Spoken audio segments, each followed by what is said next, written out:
Buen presente, querido buscador de la verdad. Bienvenido de vuelta a mi canal. Mi nombre es Iris y soy la alquimista Gestalt. Y en el día de hoy vamos a seguir con la narración de la ley del uno, del material de Ra. Seguimos con la introducción. Tienes en otra sesión, en otro episodio, la primera parte de esta introducción.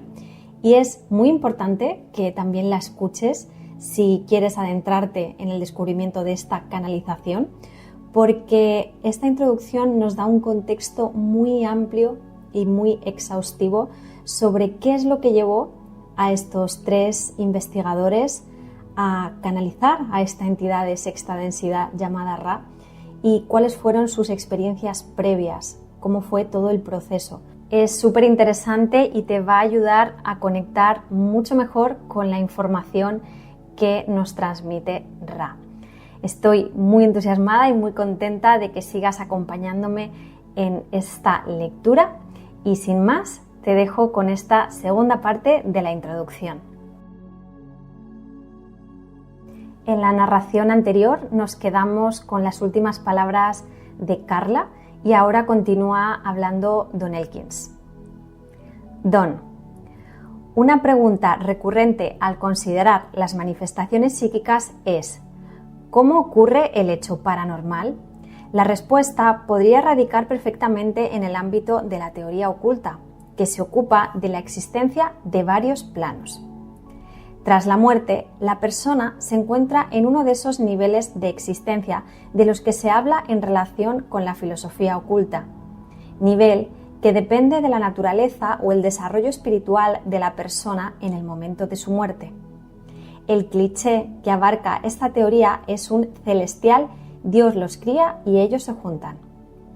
Cuando un fantasma se materializa en nuestra realidad, su visita terrenal suele proceder de uno de estos niveles. En general, se plantea la teoría de que un planeta es algo así como una destilería espiritual, donde tiene lugar la reencarnación en el mundo físico hasta que la persona se ha desarrollado lo suficiente y en sentido espiritual para alcanzar planos más elevados de existencia y ya no precisa de las lecciones de desarrollo propias de ese planeta. La mayor parte de esta teoría fue desarrollada como resultado del contacto informado y de la comunicación con los habitantes de estas realidades supuestamente aparte. He llegado al convencimiento de que estos niveles cohabitan con nuestro espacio físico y coexisten mutuamente, aunque con una percepción muy limitada entre sí. Una sencilla analogía a la que he hecho referencia anteriormente es considerar a los actores de dos programas diferentes de televisión. Ambos pueden recibirse en el mismo aparato, pero cada uno de ellos excluye al otro. Esto parece ser lo que experimentamos en nuestras vidas cotidianas, un canal o densidad de existencia, mientras ignoramos totalmente la multitud de entidades que ocupan otras frecuencias de nuestro espacio físico. Todo esto conduce al hecho de que nuestra realidad no es la última o singular, es, de hecho, únicamente nuestra realidad en el momento presente. Muchos de los registros ovnis muestran amplia evidencia de que el objeto avistado tiene origen en una de estas otras realidades o densidades, al igual que los fantasmas materializados. Quisiera recalcar que esto, de ningún modo, implica que no son reales. Al contrario, desplaza la realidad del ovni de la nuestra. Lo que digo es que el canal 4 del televisor equivale, pero suplanta, al canal 3 en el mismo aparato. Si tuviera que construirse un modelo a escala del átomo, empleando algo del tamaño de un guisante para representar el núcleo, sería necesario contar con un área del tamaño de un estadio de fútbol para incluir los electrones de órbita más cercana al mismo. Si se colocara el guisante en el centro de la línea de medio campo, una pequeña bola de algodón en la parte más exterior de la tribuna podría representar un electrón del átomo. existe muy poca materia real en la materia física. Cuando se observan las estrellas en el cielo nocturno, es probable ver algo bastante parecido a lo que se vería si se pudiera estar en el núcleo de cualquier átomo de material sólido, desde el que contemplar nuestro entorno. Para mostrar un electrón, un físico expondrá probablemente un rastro curvo sobre una placa fotográfica. Lo que seguramente no dirá es que esa es una prueba secundaria, pues el electrón en sí nunca ha sido visto. Únicamente puede registrarse su efecto en un medio denso. Ciertamente, es posible realizar cálculos matemáticos precisos sobre lo que denominamos un electrón. Para tal tarea tenemos que conocer ciertos datos sobre la fuerza del campo magnético, la carga del electrón y su velocidad. Pero puesto que un campo magnético es generado por cargas en movimiento, que a su vez son fenómenos observados empíricamente, descubrimos que la totalidad del camuflaje matemático oculta el hecho de que todo lo que realmente sabemos es que las partículas cargadas tienen efecto unas en otras. Seguimos sin saber lo que son las partículas cargadas o por qué crean un efecto de acción a distancia. Los científicos más experimentados serían los primeros en admitir que no existe tal cosa como una explicación científica absoluta de algo. La ciencia es más bien un método o herramienta de predicción que relaciona una o más observaciones con otras. En la física, esto se consigue normalmente mediante el lenguaje de las matemáticas. Nuestro aprendizaje científico consiste en el aprendizaje por la observación y el análisis de dicha observación, pero en cuanto a desentrañar la esencia fundamental de las cosas, en realidad no comprendemos nada en absoluto. Un campo magnético no es más que un método matemático de expresar el movimiento relativo entre campos eléctricos. Los campos eléctricos son interpretaciones matemáticas completas de una observación totalmente empírica, expresada con la ley de Coulomb. En otras palabras, nuestro bosque de explicaciones y conocimiento científico se compone de árboles sobre los que no comprendemos nada, excepto su efecto, su existencia. Para una persona no familiarizada con los mecanismos internos de la ciencia actual, podría parecer que el hombre moderno tiene su entorno totalmente resuelto y cómodamente bajo control. Nada podría estar más lejos de la realidad. Los pioneros de la ciencia que investigan las fronteras de la teoría moderna discuten constantemente entre ellos. Tan pronto como una teoría comienza a recibir amplia aceptación como para ser una representación válida de las leyes físicas, alguien encuentra una discrepancia y la teoría tiene que ser o bien modificada o abandonada completamente. Quizás el ejemplo más conocido sea la fórmula de Newton, que expresa que la fuerza neta aplicada a un objeto es directamente proporcional a su masa y a la aceleración que experimenta, que alcanzó el estatus de la ley física antes de saberse errónea. No es que esta ecuación no haya demostrado ser sumamente útil. La hemos utilizado para diseñar cualquier cosa, desde un cohete para llegar a la Luna al tubo catódico de la televisión, pero su precisión falla al aplicarse a los aceleradores de partículas atómicas como el ciclotrón. Para predecir con precisión las trayectorias de las partículas es necesario realizar la corrección relativista formulada por Einstein. Es interesante observar que esta corrección se basa en el hecho de que la velocidad de la luz es totalmente independiente de la velocidad de su fuente. Si Newton hubiera penetrado con mayor profundidad en las leyes del movimiento, podría haber realizado él mismo esta corrección relativista y afirmar que la corrección de la velocidad de la luz en ningún caso hubiera sido trascendental, puesto que era mucho mayor que cualquier velocidad que el hombre pudiera alcanzar. Ello era muy cierto en los tiempos de Newton, pero ciertamente no es así en la actualidad. Todavía tendemos a imaginar la velocidad de la luz como una velocidad fantástica e inalcanzable, pero con el advenimiento de la era espacial ha llegado un nuevo orden de velocidades. Tenemos que cambiar la forma de pensar en nuestros conceptos terrestres habituales de velocidad. En lugar de pensar en la velocidad de la luz en términos de kilómetros por segundo, pensar en términos de diámetros terrestres por segundo. La casi inimaginable velocidad de 300.000 kilómetros por segundo se transforma en una distancia totalmente creíble, de 23 diámetros terrestres por segundo.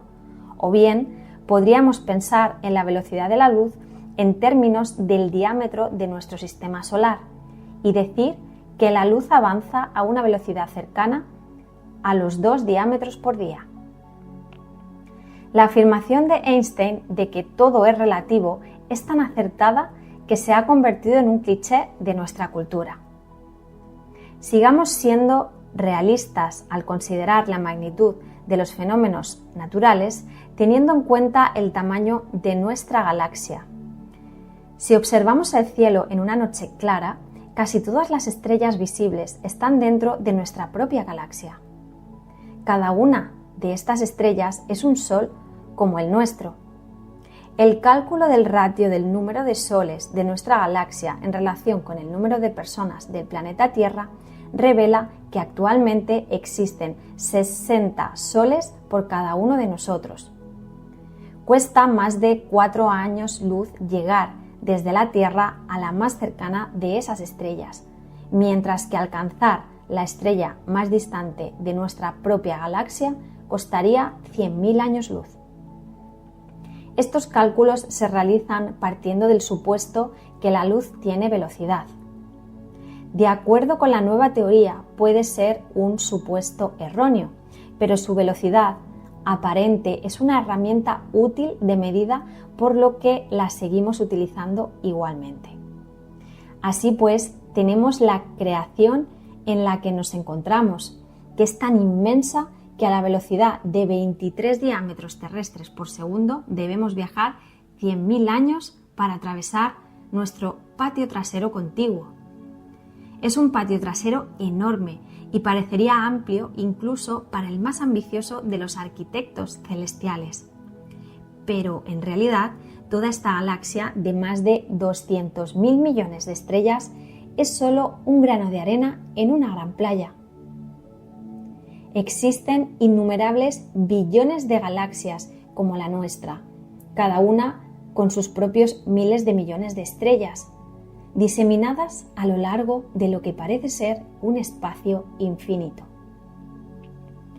Cuando se piensa en la alucinante extensión de nuestra creación y en el estado pueril de nuestro conocimiento al respecto, se vislumbra la necesidad de considerar la gran probabilidad de que nuestro enfoque científico actual para la investigación de estas extensiones sea tan primitivo como la piragua.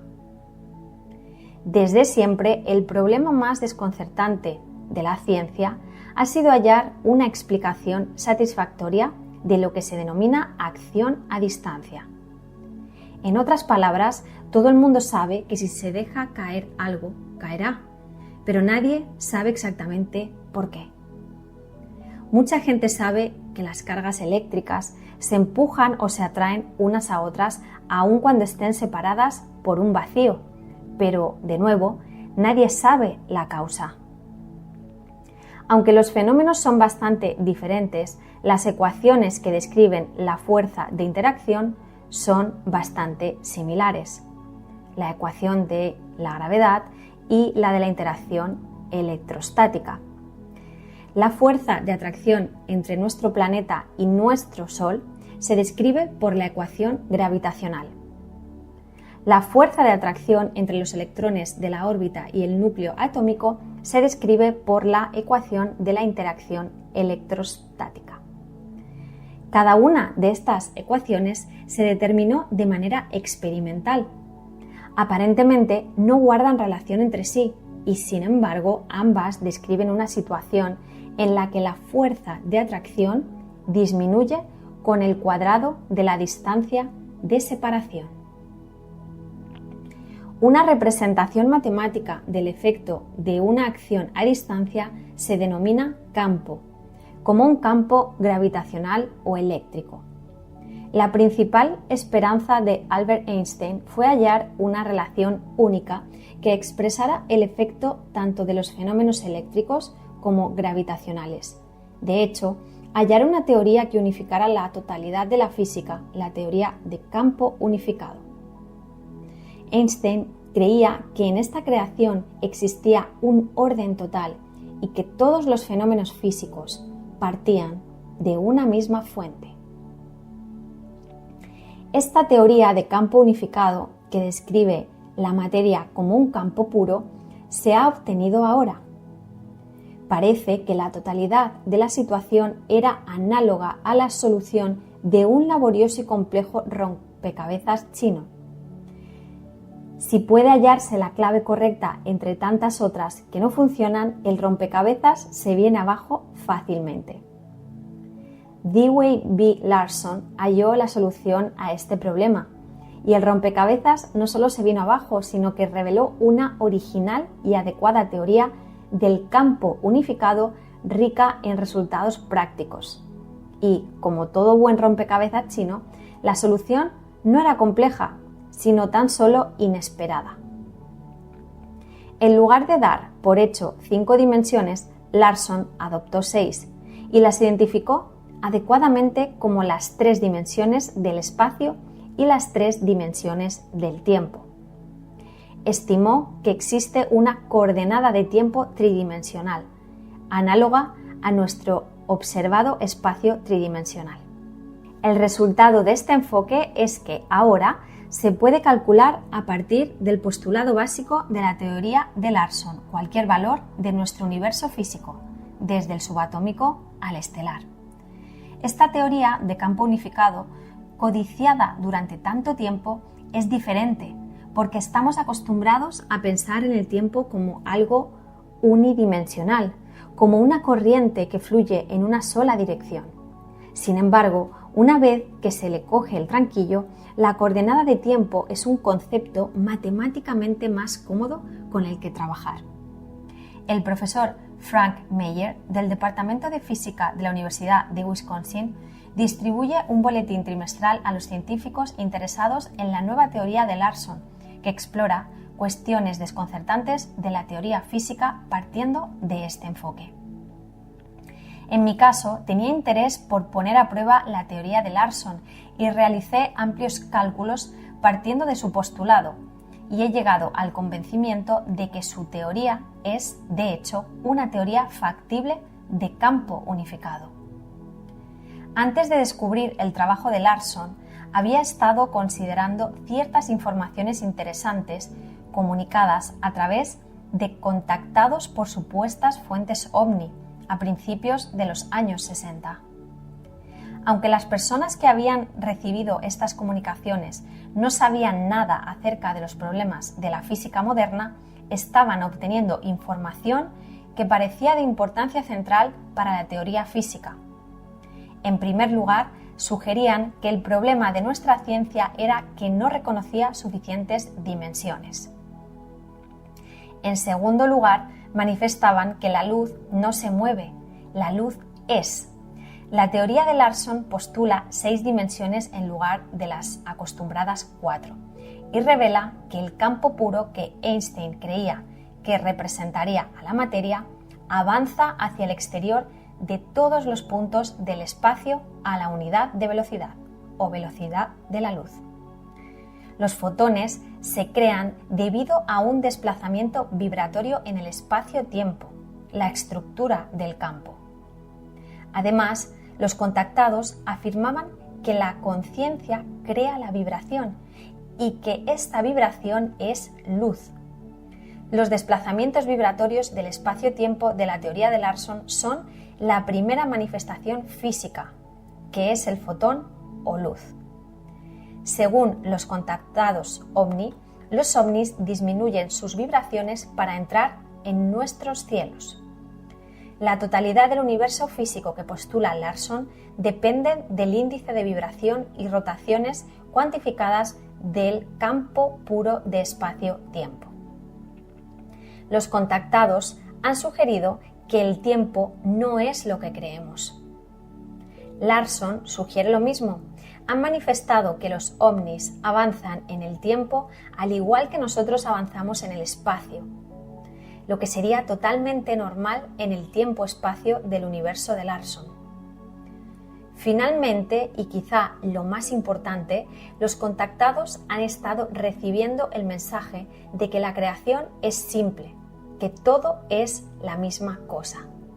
Para mayor información sobre la física basada en la teoría de Larson, contacte con la Sociedad Internacional de Ciencia Unificada, un grupo de científicos y filósofos que está dando a conocer la teoría de Larson.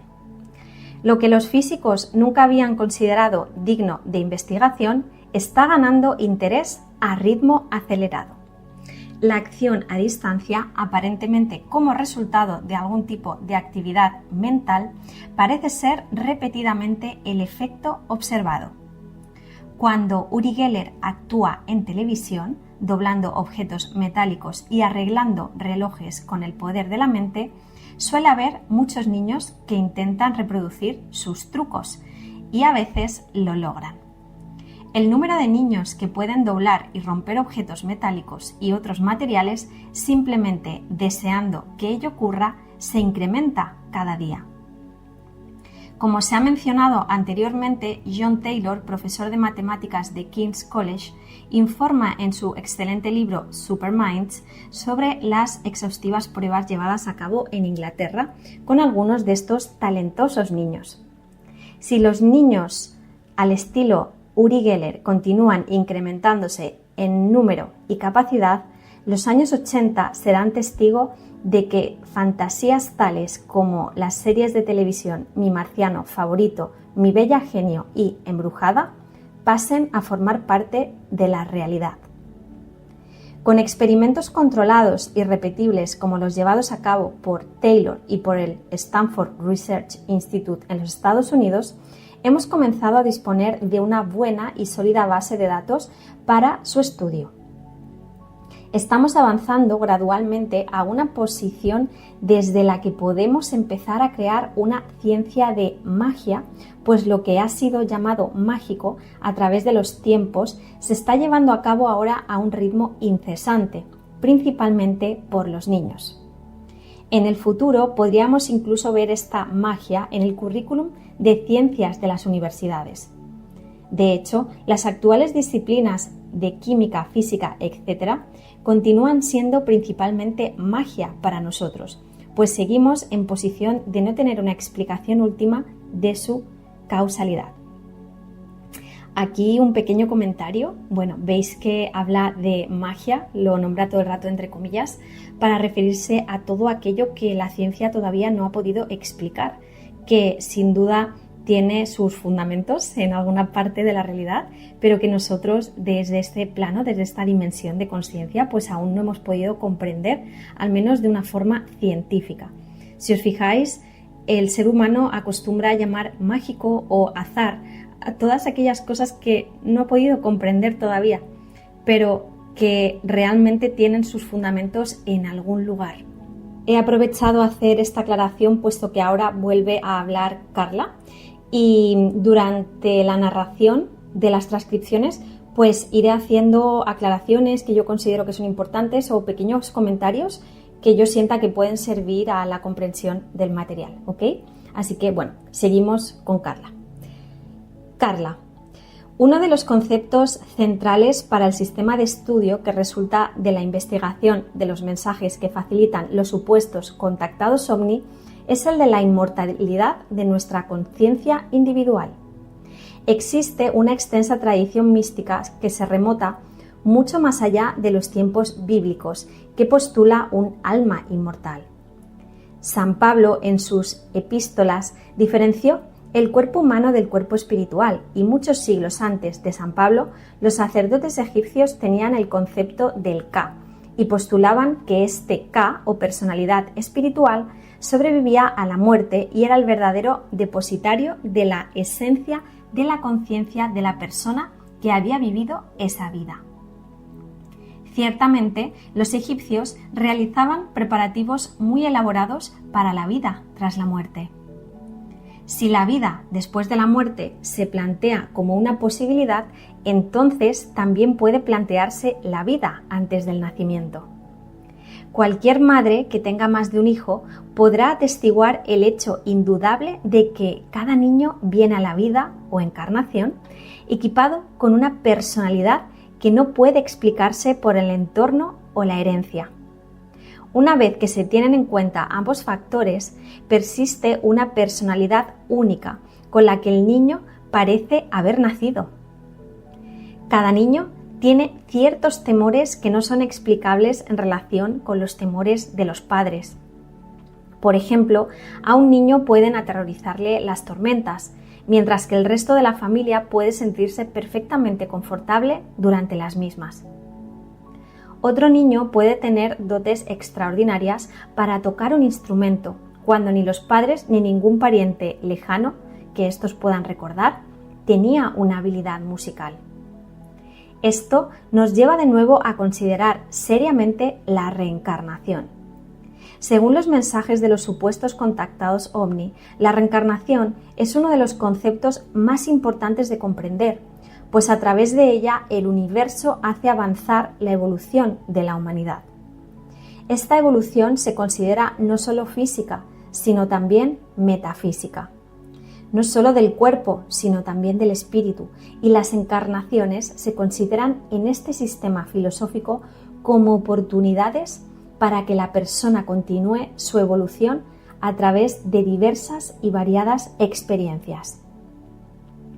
Aunque quizá 2/3 de la población mundial adopta o está familiarizada con un sistema religioso que postula la reencarnación, los que hemos nacido en una cultura judeocristiana no estamos tan familiarizados con este concepto. No obstante, las primeras investigaciones de Don parecieron indicar que la reencarnación era una probabilidad y que las encarnaciones contienen situaciones, relaciones y lecciones mucho más fácilmente comprensibles a la luz del conocimiento de encarnaciones previas.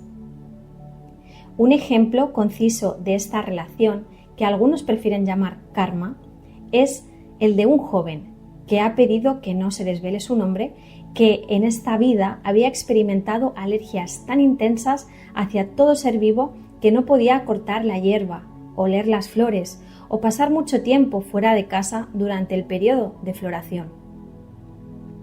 Bajo regresión hipnótica experimentó con gran detalle una larga vida en Inglaterra. Había sido un hombre de naturaleza tan solitaria que evitaba el contacto con cualquier ser humano y había heredado una propiedad de bastante amplitud, donde pasó su vida. Su único placer era la gran extensión de jardín que tenía a su cuidado, donde sus jardineros plantaban toda clase de flores, frutas y hortalizas. Tras comentar esta vida y mientras todavía estaba en trance, el hipnotizador Lawrence Allison le solicitó, como siempre solía hacer, que contactara con lo que se denomina generalmente el ser superior, e hizo que el chico preguntara a su ser superior si había aprendido la lección de poner a la gente en primer lugar sobre las cosas. El ser superior dijo que efectivamente la lección había sido aprendida. A continuación, el hipnotizador hizo que el chico preguntara al ser superior si podía curarse de su alergia, puesto que la lección había sido aprendida y ya no era necesaria. El ser superior se mostró de acuerdo. El hipnotizador sacó al chico cuidadosamente del estado hipnótico y caminó hasta su piano, sobre cuya pulida superficie una magnolia había soltado el polen. El hipnotizador recogió el polen con la mano, la puso sobre el chico y a sabiendas se lo sopló directamente a la nariz. «¿Cómo puede hacerme esto?», exclamó. «¿Sabe lo alérgico que soy?». «¿Ah, sí?», preguntó el hipnotizador. «Pues no te oigo estornudar». El chico sigue curado de su alergia. Cuando tratamos de considerar nuestra relación con el universo, comenzamos a ver que existe mucho más en el cielo y en la tierra que lo que la mayoría de las filosofías hayan soñado.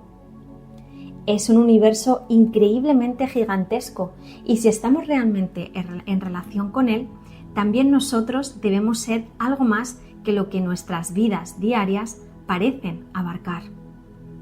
En el material de Ra se comenta una buena cantidad de información relativa a nuestra verdadera relación con el universo, pero cabe reparar en que realmente contamos con una larga tradición de trabajo sobre lo que quizá podría llamarse sencillamente personalidad mágica. La magia es ciertamente un término con frecuencia mal empleado y suele entenderse como el arte de la prestidigitación o ilusionismo. Cuando vemos actuar a un mago, se acepta el hecho de estar viendo ilusiones realizadas con suma habilidad. Sin embargo, existe el estudio de la denominada personalidad mágica, que sugiere un hilo de continuidad que recorre nuestras vidas cotidianas y que está a nuestro alcance. Empleando ese hilo, podemos retirarnos cada cierto tiempo a un marco de puntos de referencia en el que vemos que la realidad es la del cuerpo espiritual, que la personalidad existe de una encarnación a otra y, de hecho, desde que el mundo es mundo. Mediante el trabajo sobre esta personalidad mágica, mediante la experiencia de interiorización, aceptando la responsabilidad por todo lo que ocurre, analizando detenidamente nuestras reacciones y equilibrándolas con todo lo que ocurre, de forma que nuestras acciones en nuestro entorno se generen dentro del propio ser y no sean simples reacciones a estímulos externos. Fortalecemos la denominada personalidad mágica hasta que somos capaces de manifestar cierto arte de causar cambios en la conciencia a voluntad. Esta es la definición clásica de magia. Cada vez que una persona mantiene una situación desafortunada y reacciona ante ella de modo que no devuelve ira por la ira o tristeza por tristeza, sino que ofrece compasión y confort donde nadie los esperaba. Reforzamos ese hilo de fortaleza en nuestro interior y nos vinculamos cada vez más a una vida en estrecha relación con la evolución orgánica del universo. Es cierto sentido de totalidad o de la naturaleza orgánica del universo el que mejor informa al estudioso sobre la finalidad de la presencia de los ovnis, pues han estado aquí, según parece, durante miles de años. Al menos se han mencionado junto con otros avistamientos extraños en las narraciones de todas las historias antiguas, incluyendo la Biblia. Probablemente el interés actual por los ovnis puede datarse con bastante precisión a partir del histórico avistamiento de Kenneth Arnold sobre el monte Rainier en Washington. Otro avistamiento temprano e histórico, también por parte de un testigo sumamente fiable y que por guardar casualmente relación con Don Elkins voy a escoger para su exposición aquí en lugar del caso de Kenneth Arnold, es el caso Mantell, ocurrido el 7 de enero de 1948. Thomas Mantell se había formado como piloto y había participado en misiones en África, Europa y en particular en el día D. En 1947 había dejado el Ejército del Aire de los Estados Unidos y fundado la Escuela de Aviación Elkins Mantell Flying School en Bowman Field, Louisville, Kentucky. En 1947, Don Elkins era un joven estudiante de esa escuela. Alrededor de las 2 de la tarde del 7 de enero de 1948, la policía del estado de Kentucky llamó a Fort Knox e informó de que había avistado un objeto volante de forma circular que se desplazaba con bastante rapidez sobre la zona.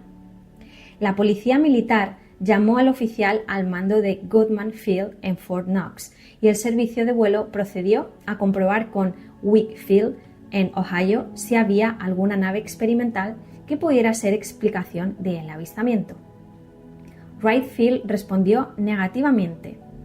Mientras tanto, la torre de Goodman Field en Fort Knox había avistado ya a ese objeto en forma de disco, tanto visualmente como en radar, y había realizado un informe que se transmitió rápidamente al oficial al mando.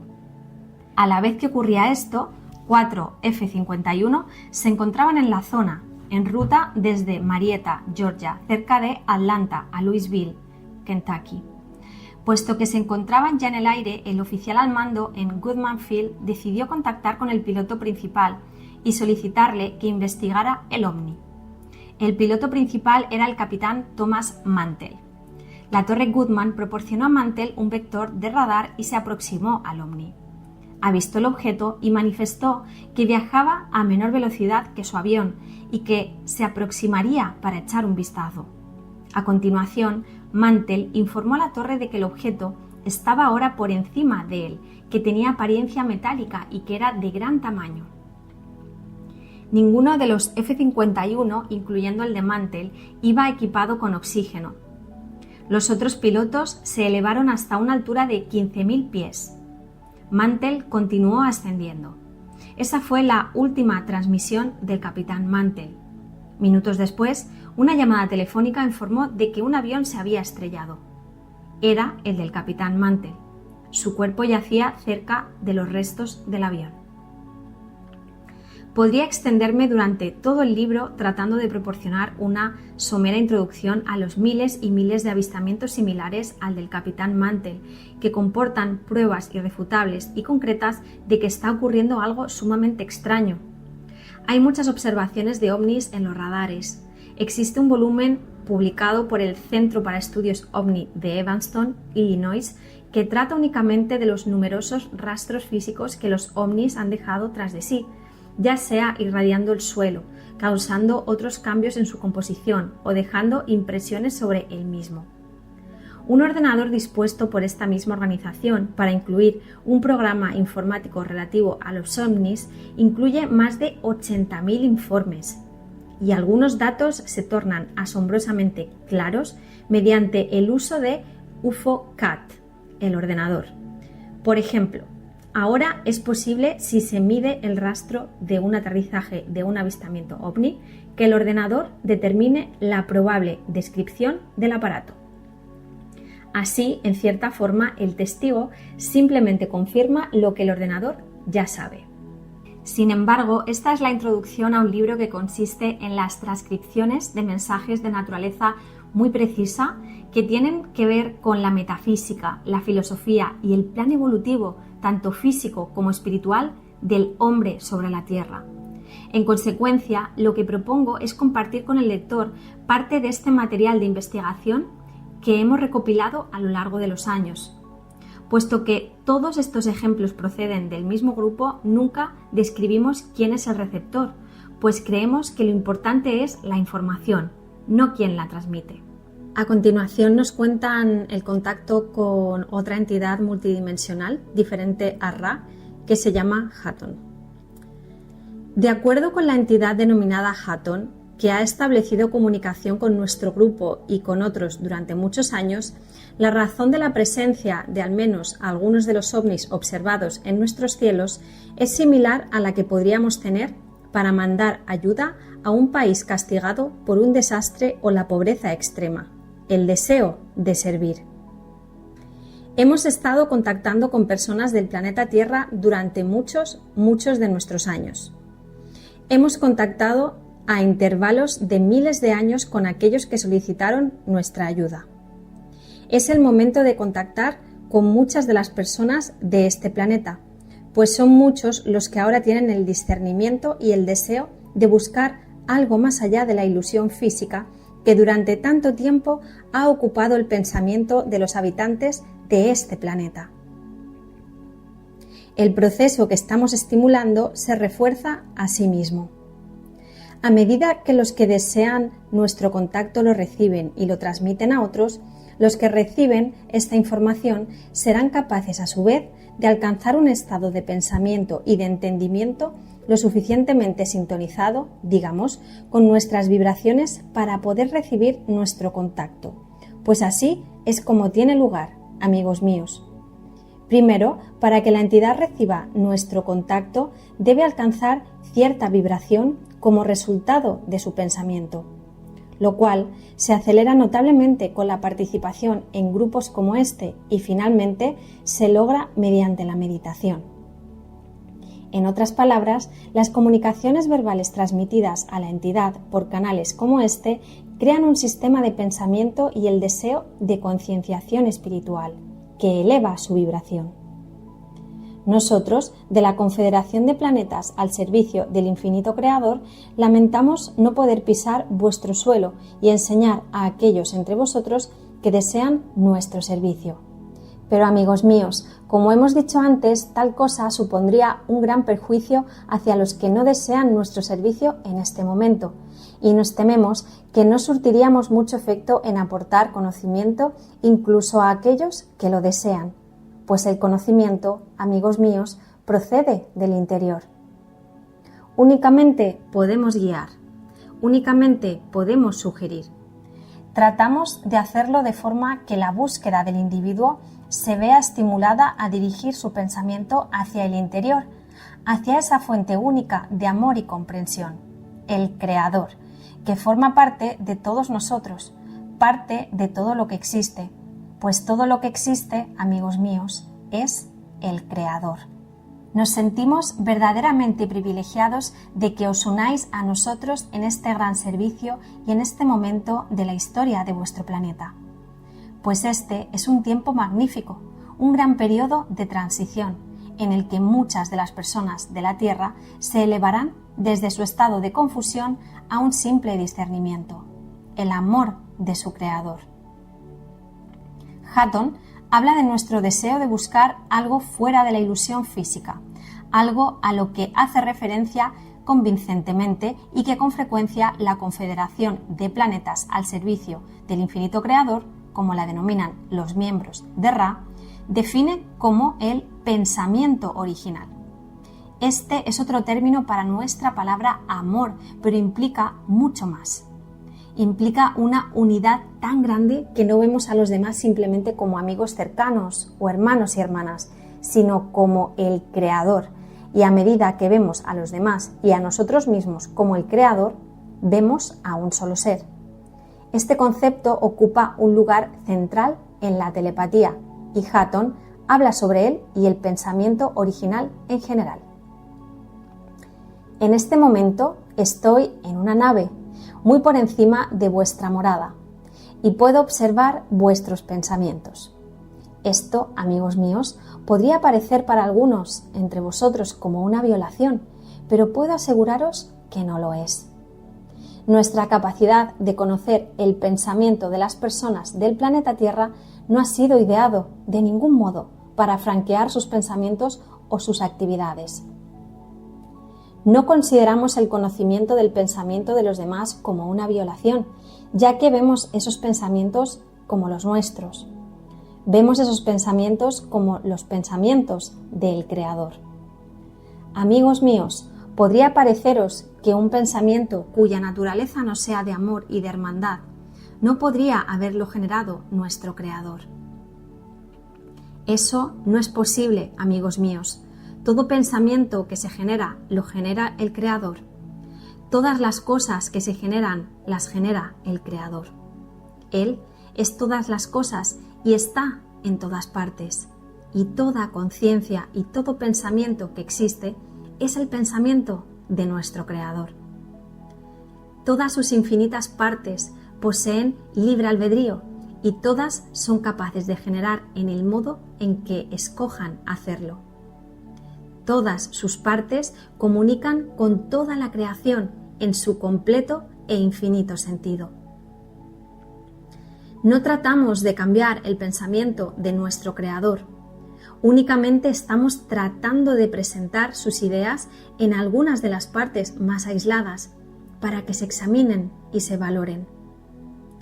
Digo partes aisladas, amigos míos, ¿y por qué deberíamos considerarlas aisladas?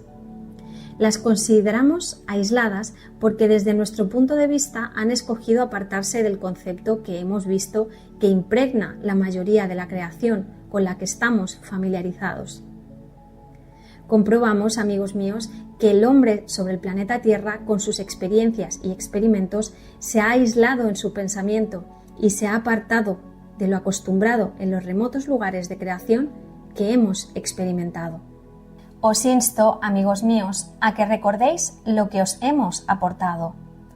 La próxima vez que os sintáis contra la pared, por así decir, debido a las circunstancias que prevalecen en la ilusión de vuestra existencia física, recordad lo que habéis aprendido y no olvidéis lo mucho que os ha costado conseguirlo. En cualquier momento decidiréis cambiar vuestras necesidades y deseos, desde los de la ilusión física a los de la creación del Padre. Mientras vuestros objetivos radiquen en esta ilusión física, tendréis que estar sometidos a las leyes que prevalecen en esta ilusión. Si vuestros deseos pueden ser modificados mediante la aplicación de lo que estáis aprendiendo y elevados en la creación del infinito uno, entonces, amigos míos, quizá tengáis mucha mayor capacidad para retiraros de la pared contra la que la ilusión parece haberos puesto. Para algún lector, estas palabras y conceptos pueden parecer un método poco práctico y ciertamente demasiado idealista de abordar lo que muchos han llamado la nueva era o era de Acuario. Ciertamente parece poco probable que la totalidad de un planeta pudiera estar tan equivocado filosóficamente y que seres supuestamente más avanzados se preocuparan lo suficiente por nosotros como para tratar de ayudarnos. Sin embargo, cuando buscamos el núcleo del sistema cósmico de filosofía, hallamos lo que en su mayor parte es obvio y sencillo, sin caer lo más mínimo en la simplicidad, lo que es ético sin ser dogmático, en suma, lo que es principalmente instructivo. A continuación, Hutton habla de la naturaleza de la realidad, que en general parece haber escapado a la atención del ser humano sobre la Tierra. Amigos míos, el hombre sobre la Tierra ha llegado a ser muy corto de miras para apreciar la creación. No comprende el verdadero significado de la vida sencilla y hermosa que le rodea. No aprecia su generación y regeneración. Comprende que la misma atmósfera que respira se recicla por el reino vegetal, que la regenera para sostener al ser humano y a todos los seres y criaturas, y sin embargo, para la vasta mayoría de los habitantes de este planeta, tal hecho parece ser un ejercicio de tecnología antes que de teología. No existe un reconocimiento del plan del Creador para mantener a sus hijos, para proporcionarles cada deseo y un estado de perfección. El hombre sobre la Tierra ha perdido la concienciación que le corresponde por derecho. ¿Y por qué la ha perdido, amigos míos? La ha perdido porque ha centrado su atención en los artefactos e instrumentos de su propia invención. Ha llegado a hipnotizarse con sus propios juguetes y sus ideas. No es más que un niño en su mente. Todo esto podría remediarse muy fácilmente y el hombre podría volver una vez más a apreciar la realidad, en lugar de apreciar la ilusión creada por su mente. Amigos míos, todo lo que se necesita es que de manera individual haga suya esa apreciación de la realidad mediante el proceso de la meditación, puesto que ese proceso detiene su mente consciente activa, que está constantemente a la búsqueda de estímulos dentro de la ilusión, desarrollada durante tantos siglos sobre el planeta Tierra y así, muy rápidamente, puede volver a apreciar la realidad del funcionamiento de la verdadera creación. Esto, amigos míos, es a lo que debe volver el hombre sobre la Tierra, si ha de conocer la realidad. Este simple pensamiento de amor absoluto, un pensamiento de total unidad con todos sus hermanos, con independencia de cómo se expresen o quiénes sean, pues ese es el pensamiento original de vuestro Creador. Así pues, la creación del Padre, como la denomina Hutton, es de naturaleza muy simple, una naturaleza en la que el amor constituye la esencia de todas las cosas y de todas sus funciones.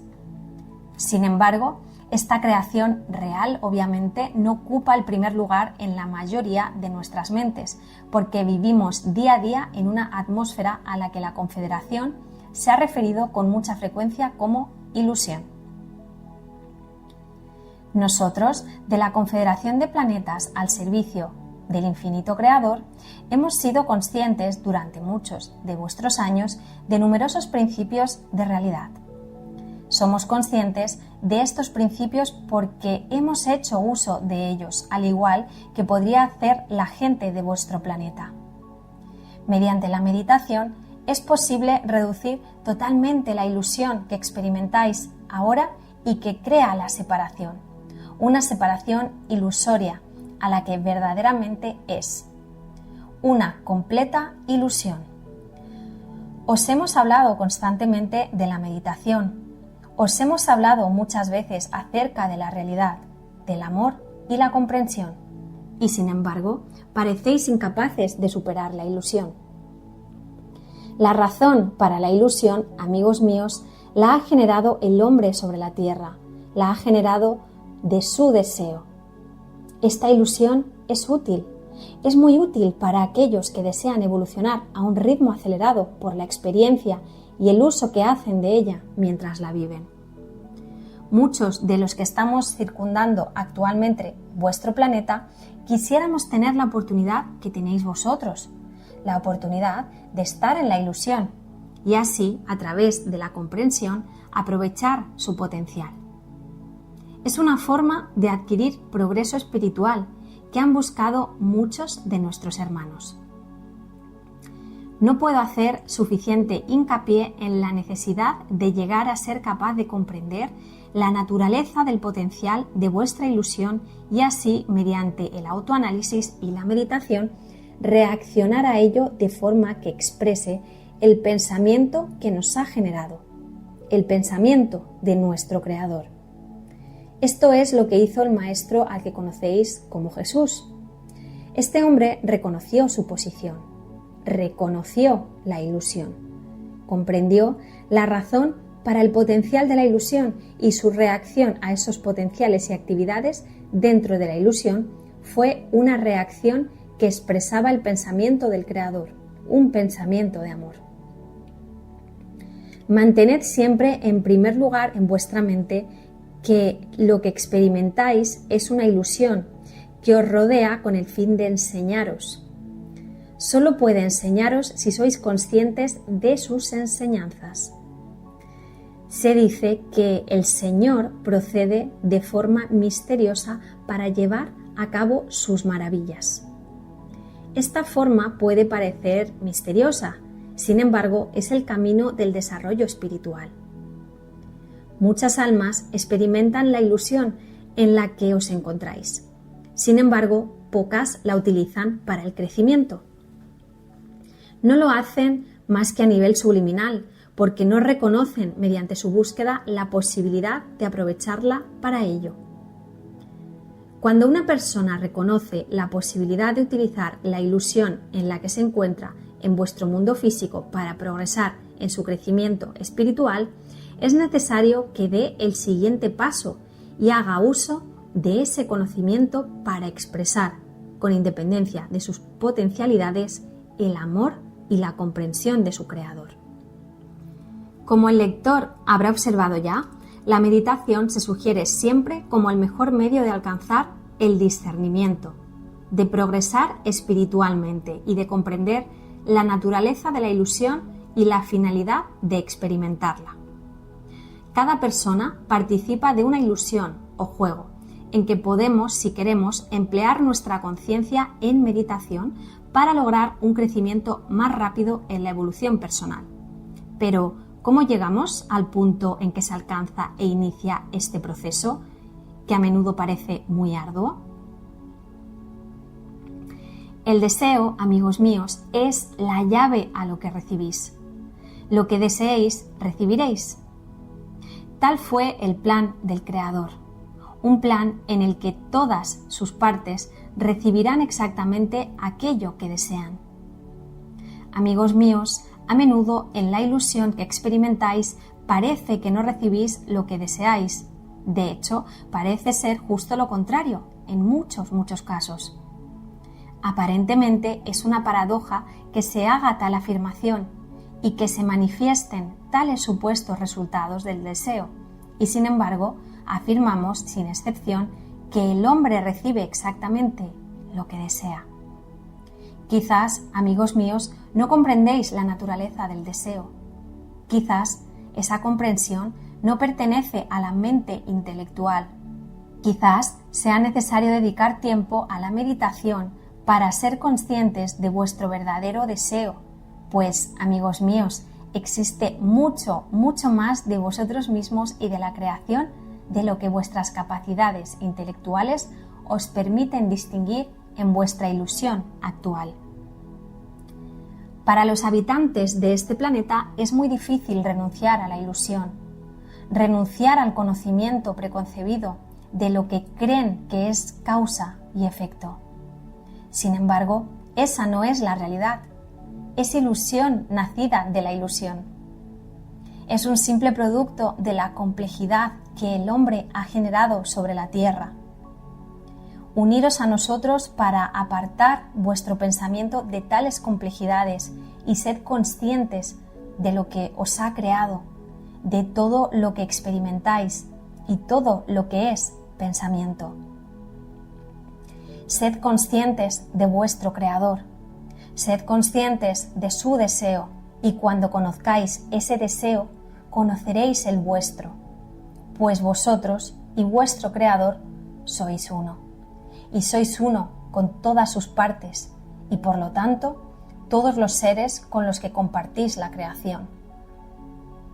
Cuando conozcáis su deseo, lo sentiréis. No habrá más confusión, no habrá más preguntas. Encontraréis lo que habíais estado buscando. Habréis encontrado el amor, pues ese es el deseo de vuestro Creador. Que todas sus partes expresen y experimenten el amor que os creó. Esto puede comprenderse fácilmente en la meditación. Por mucho que busquéis en vuestros conceptos intelectuales, por mucho que planifiquéis cuidadosamente o interpretéis meticulosamente la palabra oral o escrita, ello no os conducirá a la simple verdad. Los mensajes de la Confederación se centran en gran medida en el concepto de búsqueda y de deseo, considerando que la voluntad de cada entidad es absolutamente central en la búsqueda que realiza en pos de su evolución. De hecho, sostienen que el libre albedrío es fundamental en el universo. Cada entidad se concibe no solo como parte de una unidad, sino también como parte totalmente única de esa unidad. El libre albedrío de cada persona es de importancia primordial y la inquietud de la Confederación siempre es evitar quebrantarlo. Ese profundo respeto por el libre albedrío determina su método para contactar con el hombre en la Tierra. No deseamos imponer nuestra comprensión de la verdad sobre vuestros pueblos, y es lo que haríamos si contactásemos con ellos directamente. No podríamos evitarlo, ya que bastaría que pronunciásemos esa verdad para que fuera aceptada como válida por muchos de los vuestros. No deseamos ser considerados como los últimos representantes de la verdad del Creador. Deseamos proporcionárosla de forma que podáis aceptarla o rechazarla a voluntad. Tal como lo entendemos, es una condición necesaria de la evolución espiritual de la humanidad, que esté en algún estadio de su evolución, en posición de aceptar o rechazar lo que necesita para su evolución. De ese modo, y solo de ese modo, puede conocer la verdad del Creador, esa única verdad que es la creación, la verdad del amor de la creación. Debe ser comprendida desde el interior, no puede inculcarse de otro modo. Tratamos de estimular a aquellos de vosotros que podrían verse inducidos a buscar esa verdad que existe en su interior. La comprensión del principio de nuestro Creador nos insta a permanecer ocultos, pues no podemos servir a un individuo y al mismo tiempo hacer un flaco servicio a su semejante, demostrándole en su propia mente que existimos, pues muchos de los habitantes del planeta Tierra en este momento no desean creer en nuestra existencia ni tener prueba de ella. Por esa razón, tenemos que dirigirnos a los que buscan a través de canales como este. Debemos darles lo que buscan de modo que puedan por sí mismos estimar su valor y aceptar o rechazar las ideas que os presentamos y comprender la realidad de la creación en la que todos existimos. Una vez que se desarrolla el deseo de recibir este mensaje, la comunicación pasa a ser posible, y no únicamente por parte de nuestro grupo, sino de numerosos contactados o grupos de canalización de todo el mundo. De hecho, poco hallaréis nuevo en el sistema cósmico de filosofía. Esos conceptos son básicos, profundos y simples. La Confederación tiene un nombre para uno de los grandes objetivos de este sistema de meditación y estudio: discernimiento. Muy bien, querido alquimista, hasta aquí esta segunda parte de la introducción al material de Ra. En la siguiente entrega os seguiré narrando esta introducción en la que continúa hablando Hathon, que es esta entidad perteneciente a la Confederación, una entidad que está evolutivamente hablando muy avanzada y que, al igual que Ra, pues está al servicio de la evolución de todas las almas que estamos aquí en el planeta Tierra. Y me gustaría recalcar algunas de las cosas que ha comentado Hathon. La primera es que ha mencionado que su mensaje llega a aquellas personas, a aquellos grupos que están alineados energéticamente con ese mensaje. Aquí entra en juego la famosa ley de vibración que tanto vemos en el canal y nos viene a explicar que si nosotros estamos vibrando en una frecuencia determinada, estamos en búsqueda de una verdad, estamos alineados en coherencia con nuestro corazón, con un deseo genuino, nos cuidamos, meditamos, contemplamos el interior desde ese silencio, desde esa búsqueda real y sincera. Ahí podemos conectar con vibraciones como las que tiene esta entidad, la vibración del amor, la vibración del servicio, y ahí podemos recibir este tipo de mensajes. Tú que estás escuchando todo este contenido, estás recibiendo el mensaje por resonancia. El inconsciente también resuena, también vibra, ya lo sabes, y de una forma consciente o inconsciente, tú estás buscando esta información, tú estás buscando esta vibración y por resonancia ha llegado a ti. Por otro lado, Hathon nos menciona una y otra vez la importancia de la meditación, del silencio interior. ¿Por qué es tan importante? Bueno, sabemos que en esos estados de meditación, aquí en el canal hablamos mucho de los estados ampliados de conciencia, son estados en los que la mente racional se relaja, son estados en los que el cerebro deja de emitir ondas beta que tienen que ver con esos estados de más ansiedad, de más preocupación, miedo, etc. Y propicia estados alfa, estados zeta, estados delta que nos permiten adentrarnos en las profundidades del ser.